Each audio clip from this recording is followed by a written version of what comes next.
নমস্কার সকলকে। আমি সুস্মিতা কর, শিক্ষার্থী প্রতিনিধি, সংখ্যালঘু অধিকার আন্দোলন। প্রথম প্রশ্ন ছিল, আজকে ঢাকায় আপনাদের মূলত কোন টপিকের ওপর সম্মেলন অনুষ্ঠিত হওয়ার কথা ছিল? আমরা আজকের প্রোগ্রামের নাম দিয়েছিলাম জাতীয় সংখ্যালঘু সম্মেলন, যেখানে আয়োজনের প্লেসে আমাদের নামটা ছিল না, সংখ্যালঘু অধিকার আন্দোলন নামটা ছিল না। আমরা লিখেছিলাম 8% জনগোষ্ঠীর সম্মিলিত কণ্ঠস্বর। আসলে আমরা চেয়েছিলাম এই প্রোগ্রামে সকল ধর্মীয় সংগঠন এবং সকল রাজনৈতিক নেতৃবৃন্দের উপস্থিতিতে একটি প্রামাণ্যচিত্র উপস্থাপন করার, যেখানে 1971 থেকে 2025 পর্যন্ত, মানে পিরিয়ডে এখন পর্যন্ত যতগুলো সাম্প্রদায়িক হামলা হয়েছে তার উপর একটি প্রামাণ্যচিত্র সকলের সামনে উপস্থাপন করা।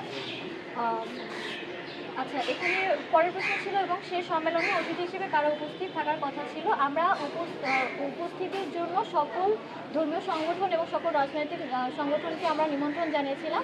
অতিথি হিসেবে বলতে আমরা এখানে কাউকে স্পেশাল গেস্ট করতে চাইনি বা চিফ গেস্ট করতে চাইনি, কারণ আমাদের কাছে মনে হয়েছে যে সত্যি ঘটনাটা সকলের সামনে তুলে ধরা উচিত।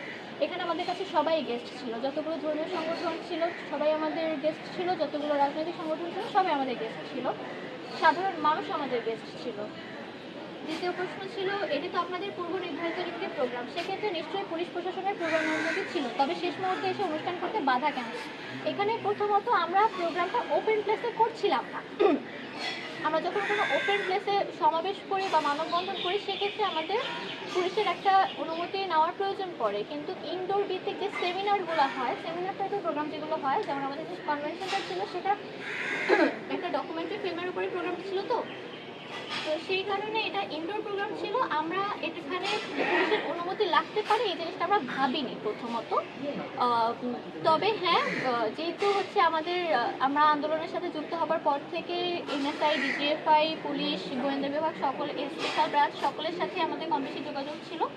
আমরা 1 তারিখে 1 আগস্ট একটা সংবাদ সম্মেলন করেছিলাম, সেখানে আমাদের প্রতিপাদ্য বিষয় ছিল ঐক্যমত কমিশন সহ কোনো সংস্কার কমিশনে মাইনরিটি প্রতিনিধি না রাখার বিষয়, এবং সেখানে আমরা ঘোষণা করেছিলাম যে আমরা জাতীয় সংখ্যালঘু সম্মেলন করব। তারপর থেকে প্রত্যেকটা ব্রাঞ্চের সাথে আমাদের প্রতিনিয়ত কমিউনিকেশন ছিল যে আমরা কাদেরকে ইনভাইট করছি, কারা আসবে, কারা আমাদের কনফার্ম করছে, এই সকল বিষয়ে আমরা কথা বলেছিলাম তাদের সাথে। তো হ্যাঁ, অনুমতির বিষয়টা যদি বলেন, আনঅফিসিয়ালি প্রথম থেকেই সবাই সবটা জানতো। যদি বারণ করার হতো তখনই তারা আমাদেরকে বারণ করতে পারতো। ইনডোর প্রোগ্রামের ক্ষেত্রে অনুমতি নেওয়ার সচরাচর প্রয়োজন পড়ে না, কিন্তু অনুমতি সেক্ষেত্রে আমরা গতকালকে ধর্ম বিষয়ক উপদেষ্টা স্যার যিনি আছেন, খালিদ মাহমুদ স্যারের সাথে আমি ব্যক্তিগতভাবে দেখা করেছিলাম, এবং স্যারকে আমি বলেছিলাম যে যেহেতু আমরা 1971 থেকে 2025 পর্যন্ত 54 বছরের একটা সাম্প্রদায়িক হামলার প্রামাণ্যচিত্র দেখাবো, সেক্ষেত্রে বিভিন্ন মানুষেরই এই বিষয়টা নিয়ে সমস্যা হতে পারে। আমরা ফেসবুকে অনেকদিন ধরে পোস্ট করছি, ওইখানেও লেখা এটাই বারবার আসতেছিল।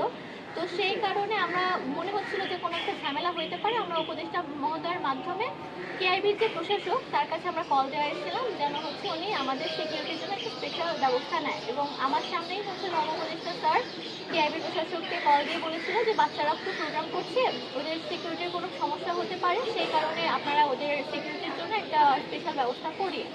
তো সেই দিক থেকে মানে যেখানে ধর্ম উপদেষ্টা স্যার নির্দেশনাটা ছিল, সেখানে আমাদের মনে হয়নি যে আমাদের মানে নিজে থেকে আবার এক্সট্রাভাবে কোনো কিছু করার প্রয়োজন আছে।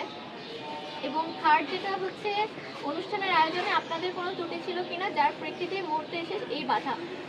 যদি ত্রুটির কথা বলেন, সেক্ষেত্রে আমাদের মানে ত্রুটি এইটুকুই হতে পারে যে হচ্ছে আমরা অনুমতিপত্রটার জন্য অপেক্ষা করিনি। আমরা গতকাল হচ্ছে চিঠি পাঠিয়েছিলাম, সেটা কি বলে টিএমপিতে চিঠি জমা দেওয়া হয়েছিল, এবং যতটুকু আমাদেরকে বলা হয়েছে, আমাদের কাছে ওভারফোন যতটুকু কথা হয়েছে, বিএমপি তেজগাঁথানাকে জানিয়েছিল। এরপরে তেজগাঁথানা আমাদের কাছে আর অনুমতিপত্রটা পাঠায় নাই। এখন পরবর্তীতে অবশ্য আপনারা আমাদের ফেসবুক পেজে একটা লাইভ আছে, যেখানে অলরেডি স্যার বলেছেন, তেজগাঁথানার স্যার, যে বেশ কিছু মানে কি বলবো, ওনাদের কাছে আমাদেরকে নিয়ে বেশ কিছু নেগেটিভ রিভিউ যাওয়ার কারণে, বা হচ্ছে মানে গোয়েন্দা বিভাগ থেকে কিছু নেগেটিভ রিপোর্ট যাওয়ার কারণে ওনারা প্রোগ্রামটা করতে দিতে চাচ্ছে না, বা হচ্ছে কালকে রাতে প্রোগ্রামটা বাতিল করা হয়েছে। আমাদের পক্ষ থেকে ওইরকম কোনো ত্রুটি আমাদের তো চোখে পড়ে নাই, কারণ মানে আমরা প্রথম থেকেই যখনই কোনো প্রোগ্রাম করেছি, আমরা গত 1 বছর ধরে ফিল্ডে আছি, আপনারা সকলেই জানেন, স্টুডেন্টরা যখনই প্রোগ্রাম হাতে নিয়েছে তারা ক্লিনলি প্রোগ্রামটা করার চেষ্টা করেছে। তো এমনকি আমাদের এই সম্মেলনের মধ্যে আমরা কোনো স্টেজও রাখিনি। আমাদের প্রোগ্রামটার মধ্যে হচ্ছে মানে আমরা নিজেদের নামটা পর্যন্ত ব্যবহার করিনি, যেন সকল সংগঠন সমানভাবে পার্টিসিপেট করতে পারে। আমাদের ইচ্ছা ছিল যে এটা একটা গেট টুগেদারের মতো করে হোক, যাতে সংখ্যালঘু সম্মেলন, সংখ্যালঘু সম্প্রদায়ের যতগুলো মানে কি বলে সংগঠন আছে সকলে একটা জায়গায় আসুক এবং গভর্নমেন্টের কাছে ন্যাশনালি এবং ইন্টারন্যাশনালি সকলের কাছে একটা মেসেজ যাক যে মানে সবাই বলে যে আমরা অনেক সংগঠন আলাদা আলাদাভাবে হয়ে আসছে, কিন্তু আলটিমেটলি সবার কথা তো 8 দফার বাইরে তো আমরা কেউ না। তো এই একটা মেসেজ পাঠানোর জন্য আমরা প্রোগ্রামটা অ্যারেঞ্জ করেছিলাম, যার অন্য কোনো ধরনের উদ্দেশ্য আমাদের ছিল না।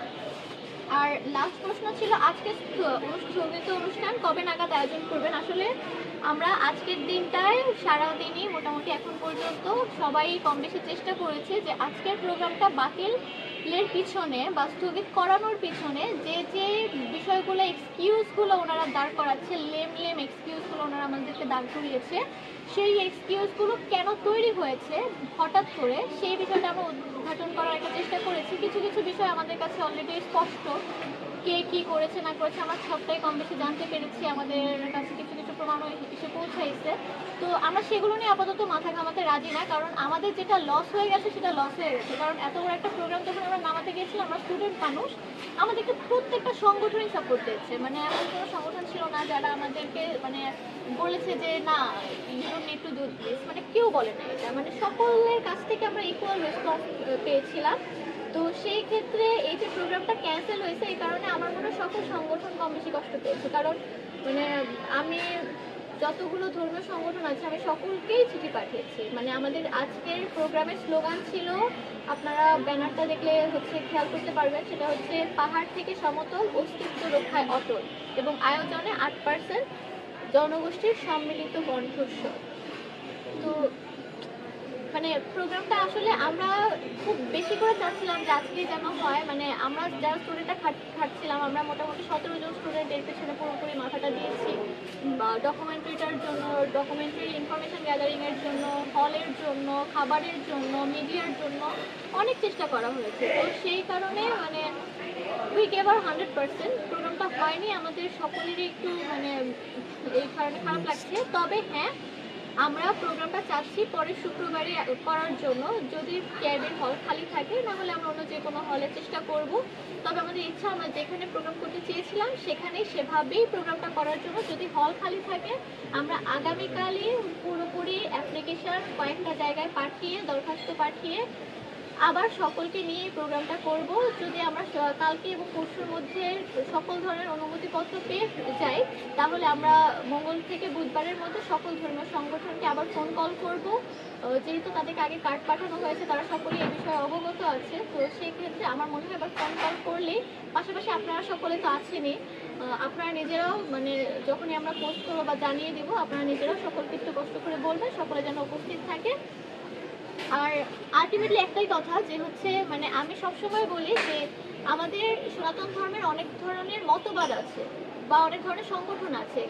এতগুলো সংগঠন বা মতবাদ থাকাটা আমাদের মধ্যে ভিন্নতা প্রকাশ করে না, এটা আমাদের বৈচিত্র্যটা প্রকাশ করে। প্রত্যেকের কাজের স্টাইল আলাদা, কিন্তু আলটিমেটলি সকলে নিজের ধর্মের এবং জাতির মানুষের কথাই ভাবছে। তো সেই দিক থেকে আমরা সকলে এক এবং অভিন্ন।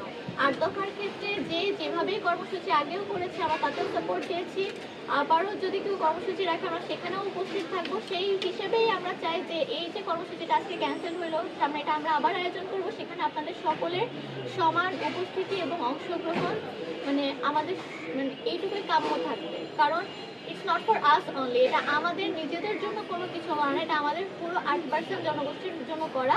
আর মানে অনেকের বলতে পারেন যে আমি 8% কেন বলছি, এটা অফিসিয়াল স্টেটমেন্ট যে আমাদের লাস্ট দুইটা পরিসংখ্যানে 2011 পরিসংখ্যানে বলা হয়েছে 8.5% এবং গত পরিসংখ্যানে আদমশুমারিতে বলা হয়েছে আমরা 8%, 7.92%। তো সেই কারণে আমি 8% বলছি। বাট আমরা যে 8%-এর যে বেশি, এইটাও কিন্তু আমরা ক্লেম করতে পারতাম এই সম্মেলনের মাধ্যমে।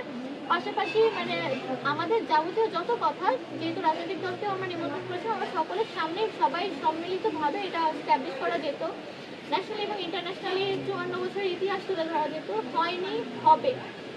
আপনারা সকলে আস্তে আস্তে এবার মানে হামলা মামলার ভয় থেকে বেরিয়ে এসে সবাই আবার মাঠে নামার প্রস্তুতি নিন, একত্রবদ্ধ হওয়ার প্রস্তুতি নিন এবং হচ্ছে এই প্রোগ্রামটাকে স্বতঃস্ফূর্তভাবে অংশগ্রহণ করে সকলে আমাদেরকে কৃতার্থ করবেন।